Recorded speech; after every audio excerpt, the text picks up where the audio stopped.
When Jean-Paul Sartre published Being and Nothingness in 1943, he was not trying to write a normal philosophical book.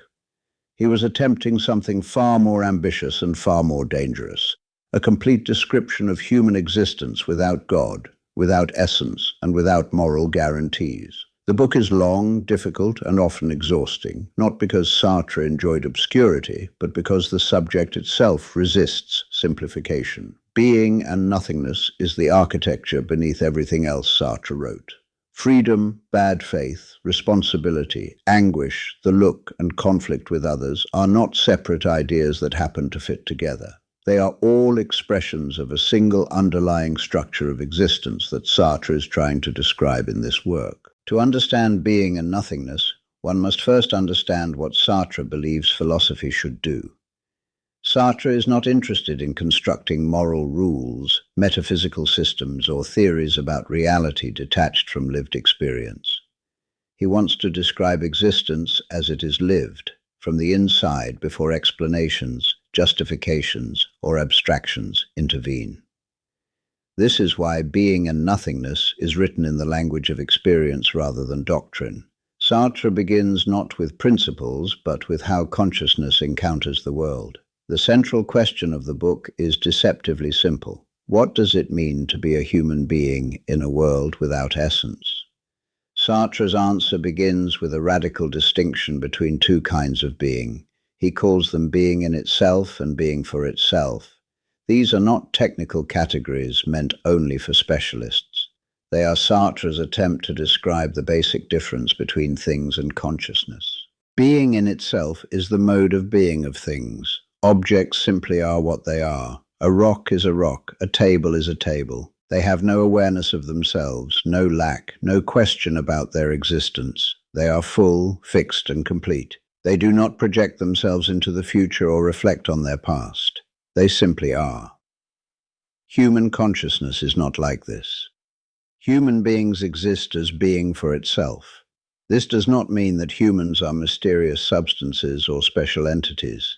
It means that consciousness is defined by negation rather than fullness.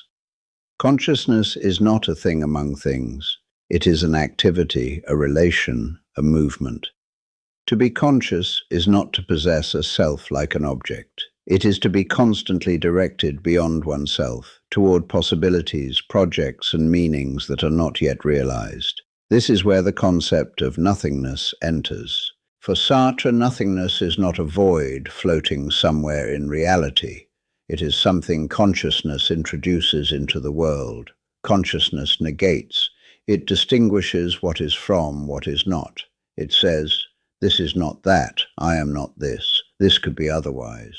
Every act of awareness contains a form of absence. When you desire something, you experience its absence. When you plan, you relate to what does not yet exist. When you regret, you negate what has been. Consciousness is structured by what is not present. This is why Sartre insists that human beings are defined by lack rather than essence. We are never identical to ourselves in the way objects are. We are always ahead of ourselves, projecting into futures that do not yet exist. This structure explains why Sartre rejects the idea of a fixed self. There is no inner core waiting to be discovered. The self is not a thing. It is a project. It is what one is trying to become through action. This is also why freedom is unavoidable. If consciousness is not a thing with a fixed nature, then it cannot be determined in advance. It must choose itself moment by moment. Freedom is not a property added to consciousness.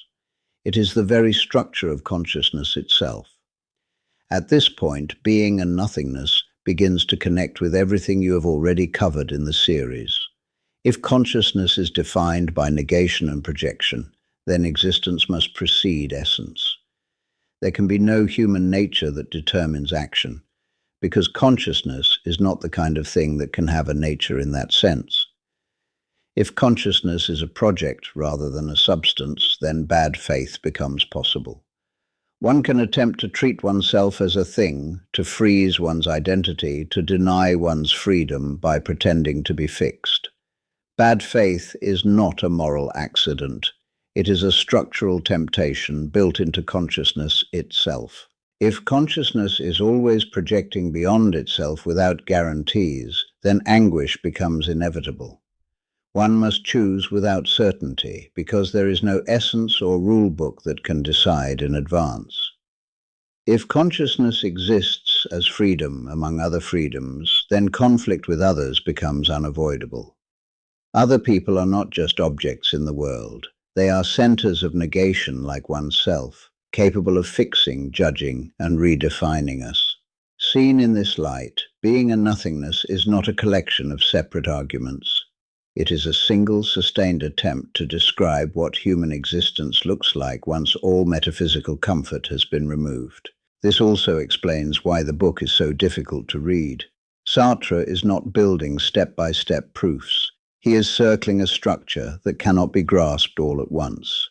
He repeats himself from different angles, using examples, phenomenological descriptions, and analyses of everyday experience. The difficulty is not ornamental, it mirrors the instability of the subject. Another crucial point often missed is that Being and Nothingness is not pessimistic in the ordinary sense. Sartre does not claim that life is meaningless or that values are illusions. He claims that meaning and value are not given. They are created through commitment.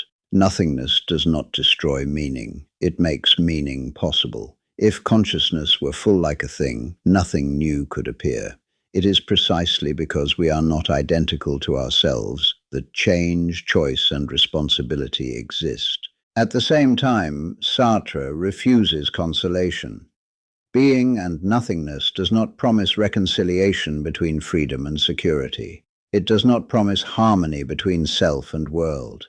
It insists that instability is not a flaw to be corrected, but a condition to be lived. This is why Sartre rejects ethical systems that aim to resolve tension once and for all.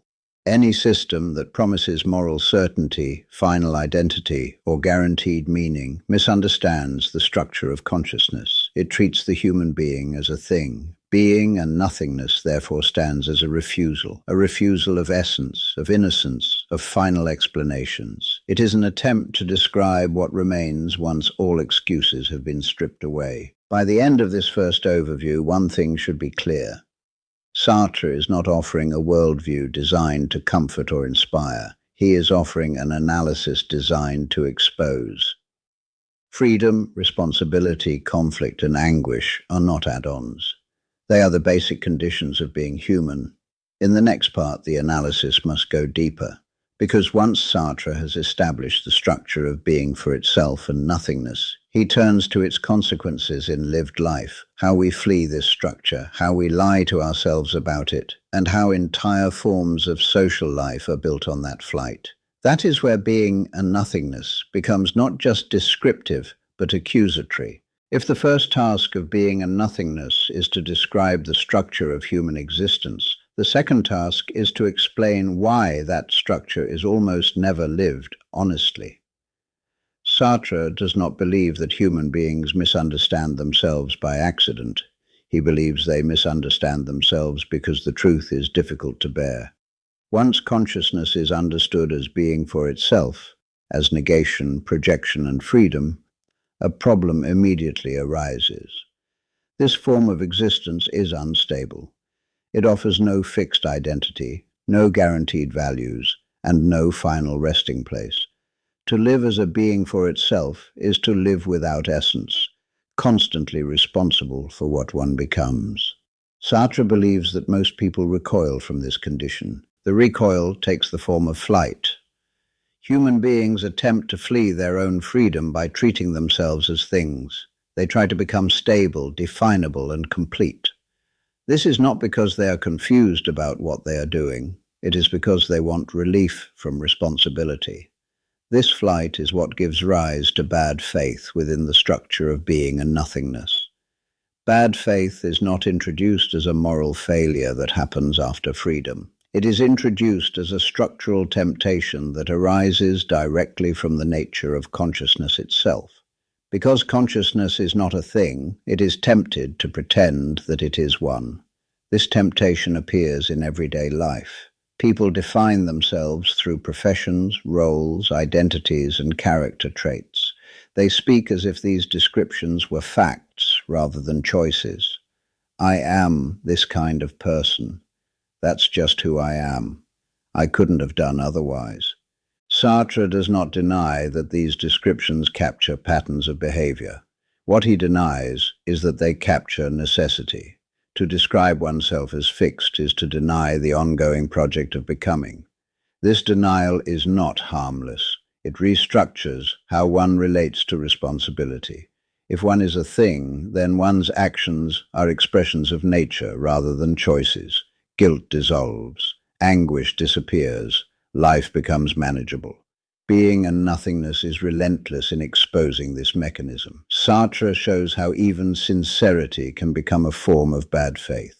One can sincerely believe that one is a certain kind of person, sincerely accept a role, sincerely follow a rule, and still be denying one's freedom. This is why Sartre refuses to treat sincerity as a moral virtue. Sincerity often replaces responsibility with comfort. One feels honest while avoiding judgment. At this point, Sartre's analysis widens.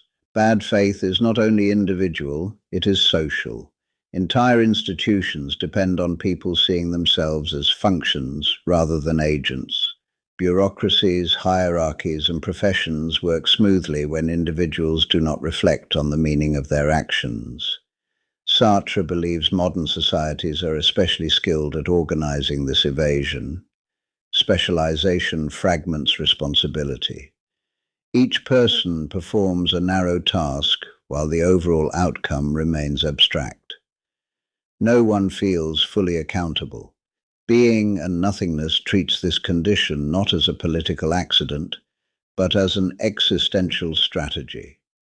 People prefer systems that allow them to act without confronting the meaning of what they do. This is where Sartre's ontology becomes accusatory. He is not merely describing how consciousness works.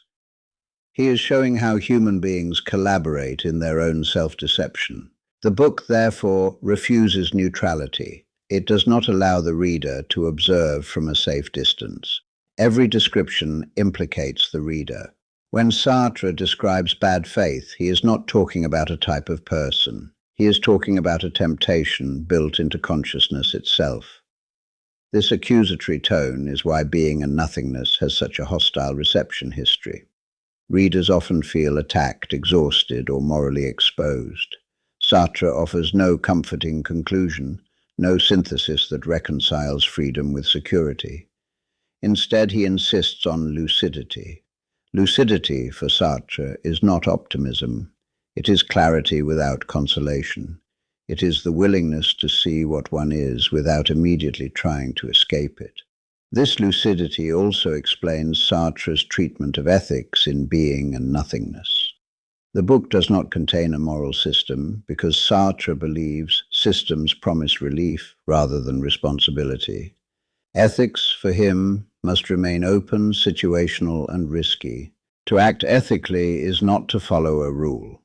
It is to choose without guarantees while recognizing that one's choice affirms a vision of humanity.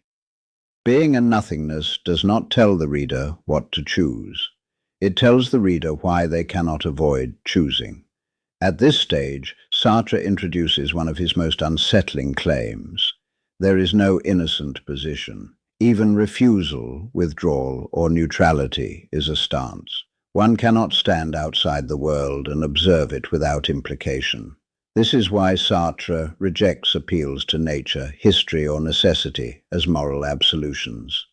These appeals transform human decisions into facts. They convert freedom into inevitability. Being and Nothingness exists to block this conversion. The book also explains why Sartre believes conflict with others is unavoidable. Other consciousnesses threaten our attempt to stabilize ourselves. They see us, judge us, and fix us. In response, we attempt to do the same to them. Social life becomes a struggle over meaning. This struggle is not accidental. It arises directly from the structure of being for itself. Consciousness encounters consciousness not as harmony, but as resistance.